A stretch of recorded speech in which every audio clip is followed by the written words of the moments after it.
Welcome back, ladies and gentlemen, to another event guide thing. We're here for the last part of the Xiao Lantern Festival, the Lantern Rite Festival, whatever the festival is called. We're here for the Baish fight. We're going to go over the rewards. Then I'm also going to show you guys some gameplay, trying to explain the gameplay to the best of my ability. It's a different boss, but definitely not too difficult. But Baish is definitely a different boss compared to the other bosses in Genshin Impact.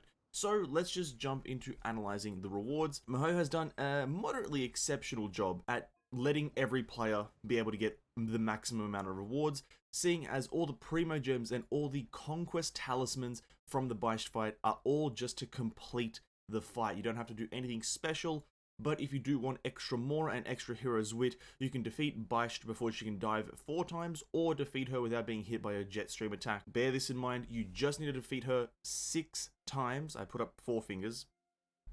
Maths. Just need to defeat her 6 times to get all the primos and all the talismans that you need to get the characters, the items, the books, and all that stuff that you need to get from the shop. Really, really easy. Let's be honest here. Let's be extremely honest. Super easy. And that's all the rewards there is. Just as a little reminder, what you can get with the Conquest Shards is from the event shop, you can get a bunch of these items, including a crown, as well as I think the buying of a character, you need the Conquest ones. Yeah, you need Conquest to buy this free character. So there you have it. That's what you can get from the rewards, and that's the rewards themselves. And the challenges, super easy. Now we're going to go into a bit of gameplay. It's going to be like my first time doing it, but the mechanics are super simple, at least to me, MMO player. And I'll try to explain the mechanics to the best of my ability and how to dodge them effectively. So let's get into that. Well, in terms of team composition, this might be an important thing. Eula is going to be my pick of choice. A choice of pick. What did I say?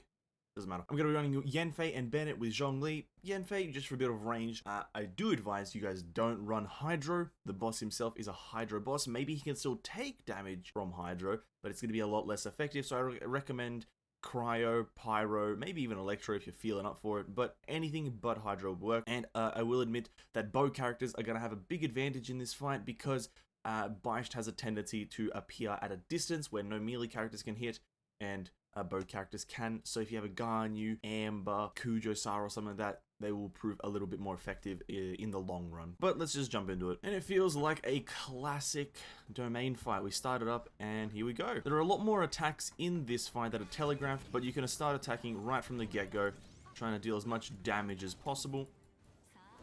First attack, the bubble attack. That one barely ever does it here, but oh well, there it is. Vortex attack, this one, if you get inside of it, it will start sucking you in until it explodes and deals a hefty chunk of damage. Nothing too crazy if you just stand along the border, which is generally where you should be throughout this whole fight, just so you can actually attack the enemies. And Baish goes down, underwater that is. Not down as in dead, but down underwater. And this is one of those instances where having a ranged character would be better. So here comes the bubble attack again. She sends out a few bubbles at you to just try to hit you.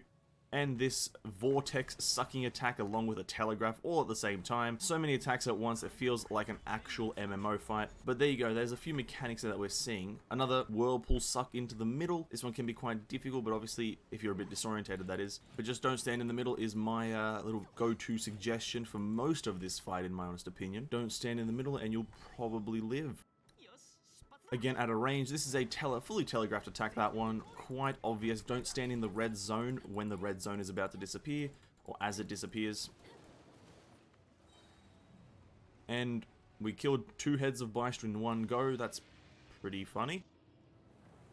And after you phase him, or after you get that animation, he'll start, or she'll start rather, dropping these red circles, which drop bubbles down on the ground. But it seems it only dropped a handful, so that's not that crazy. Again, the bubble attack again. No attacks in here are way too difficult, let's be real. And as I wrap up this last head, the boss is dead. And so there you have it. Nothing too difficult. Let me be real, actually, like not really that difficult, because a lot of the attacks are very MMO styled. You've got attacks like the red telegraph, which is just a red zone that you don't want to stand in when she does the mechanic. She does have that weird suck that she does while like going around the arena.